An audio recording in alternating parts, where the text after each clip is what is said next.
Welcome, Dr. James Beckett, Sports Card Insights, here with Chris Harris, Stale Gum. We're going to talk about his origin story. Looking forward to that.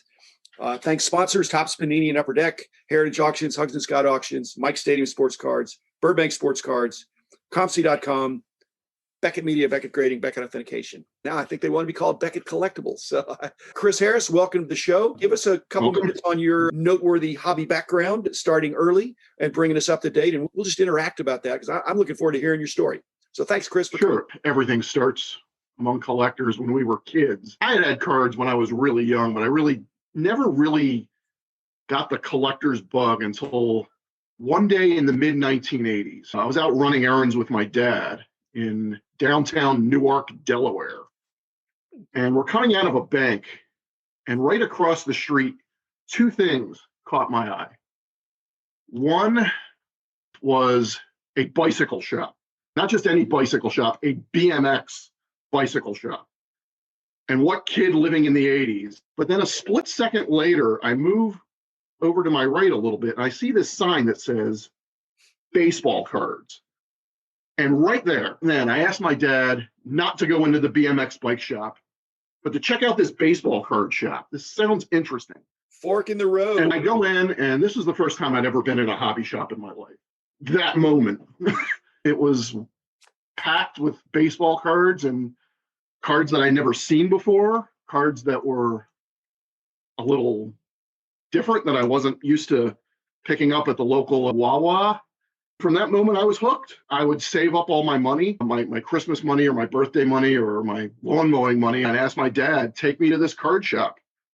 The name of the card shop was called the Stale Gum Trading Company. That's my tribute to that first store that got me hooked into card collecting. Cool. So you'd been a neighborhood collector up to that point, or what? What kind of collector? Neighborhood. You just in your neighborhood? Yeah, pretty much. The school I went to, we had a small little convenience store across the street that sold penny candy. I think I'm dating myself here with penny candy and baseball cards. And it seemed every young boy in the first grade at St. Francis de Sales School had a small little baseball card collection, but not really serious about it. But it really wasn't until that moment when I walked into that store, the Stale Gum Trading Company, that I was hooked. I got the collecting bug, and I just had to start collecting cards. And you've had it since, or have you had any breaks? I think most people in my generation, I'm in my mid-40s now, tended to have a break, like usually when they went into high school or college. But I never really did. I never really stopped collecting until when I started working. I would pick up a few packs or pick up a set and go at it. And are you mainly baseball or exclusively baseball? I am exclusively baseball. Football and basketball cards really weren't a thing in the mid-'80s when I was a kid. There were football cards, obviously, but not where they would become in the early 90s.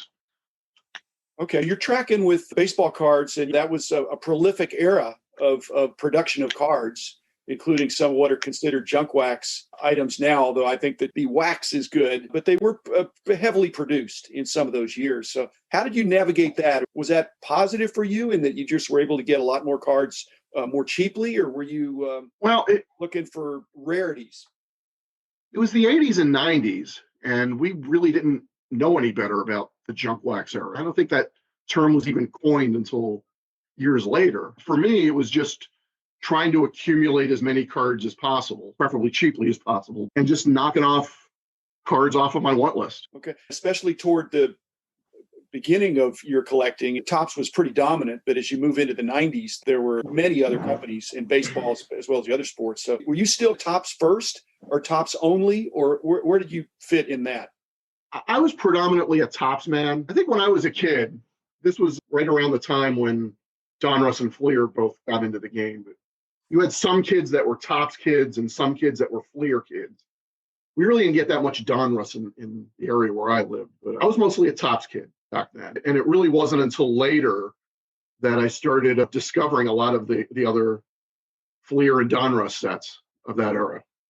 Were you simultaneously working forward and backward in terms of the chronology of trying to get the current top set as well as working your way back? Or were you mainly focused on modern cards? I was focused mostly on modern at that time. Older cards back then really didn't interest me that much, other than maybe some going back and trying to collect some of the early Donruss and Fleer sets. But 1950s, 1960s, I really didn't relate to back then.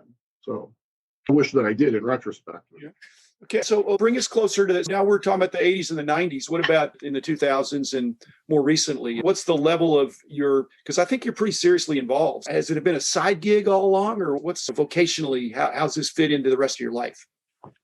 So around the late 90s, I was in the Air Force at the time. This was around the time when I got my first computer and first discovered the internet.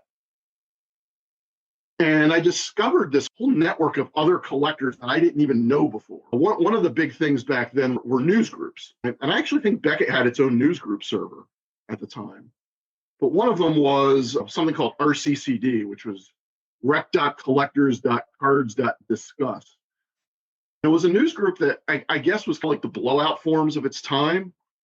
And it was interesting to meet other collectors and share their viewpoints.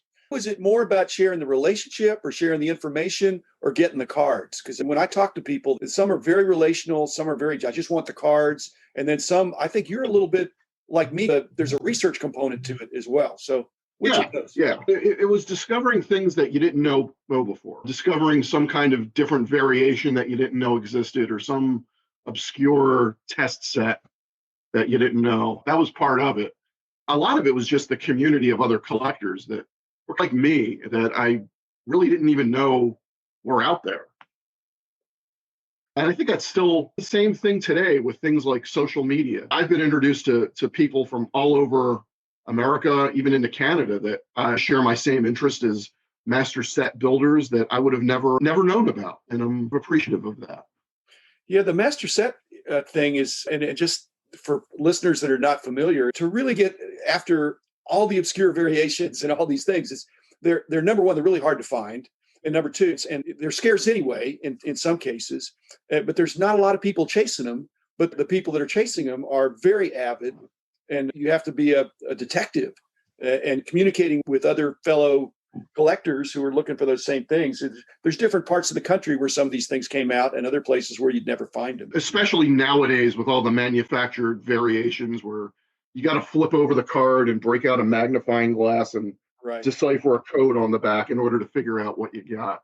It's very frustrating for collectors. I think it's not just Topps, though. Basically, all these card companies walk the line of making it complicated, but not too complicated. They don't want people to be frustrated and leave. They want it to be frustrated to, hey, I better buy some more or keep looking. So it needs to be a challenge, but if it's too big of a challenge, that's not good either. What are you looking for now? If you go to a show, or for some of the stuff you're talking about, shows are not going to be helpful. It's going to be more, if you're long tail and more obscure stuff, it's more. You might be surprised by some of the things you find at card shows these days. I go basically every weekend when I'm not on Hobby Hotline. I'm usually at a card show picking through a dollar box. Some of the cards that you'll find in dollar boxes, you'll be surprised. I think that has more to do with the fact that I think dealers really don't know what they have sometimes.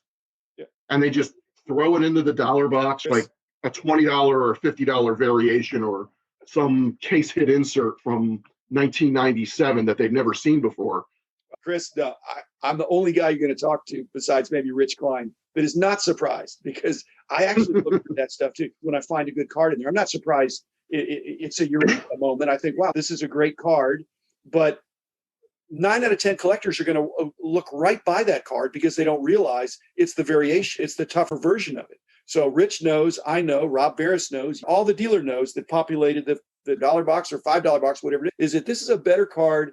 I'm not sure how or where or whether to look it up. I don't have time, but I haven't seen this recently. I'm just going to throw it in here and see what happens. So I'm not surprised there's good stuff in there. I am surprised which good stuff I'll find. And like you say, if it's really obscure, I'm not the first person. There'll be 10 people that have passed on that card in that box before I find it. So these things are not universally easily recognized as rarities. And again, rarity might be it's a $10 card that you find in a dollar box. I'm not finding many $50 cards. Rich found a $400 card dollar box and proceeded, being the wonderful guy that he is, he tells the dealer and says, hey, I think you made a mistake. This is an extremely tough variation, but I haven't found anything that good. But again, I think you're probably finding some good stuff. but your knowledge is why you can even recognize it.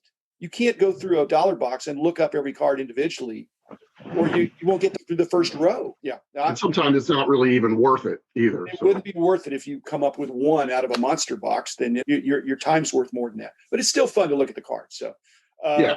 What and that's something that really doesn't translate onto things like eBay, right, or making trades on social media. There's just something about setting up at a card show, pulling up a chair, and just thumbing through some singles.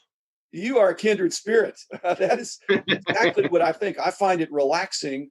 If you told me I had to look at cards for an hour and grade them, I would run out of gas. But if you tell me to spend an hour looking at cards and very quickly and try to spot some fun stuff that I'm going to pull out, I could do that all day. But grading would be just a chore because you're looking too closely at one card. Yeah. I would look at a whole bunch of cards. So I'm like you. I'm a different vintage, but seeing a lot of cards is more fun than seeing a few. The hobby's actually going the other direction. Mm-hmm. People's collections are shrinking, not just because of the cost, but even their interest. They're not collecting sets. They're maybe teams or more likely players. And you couldn't look through a dollar box and look for your player because there are too many players. Yeah. Frankly, if it's an obscure player, it might not be in there. If it's a famous player, it's probably not going to be a great card of that player. It's going to be a base card or something. So at any rate, we share that in comments. So that I'm so happy to hear that. You may be the same as Rich in the concept that when Rich goes through a dollar box and then I go after him and look at the same stuff, I still find stuff. It might be that if you and we wouldn't be fighting over the box, but if you went first, I bet I'd still find stuff. If I went first, I bet you'd still find stuff.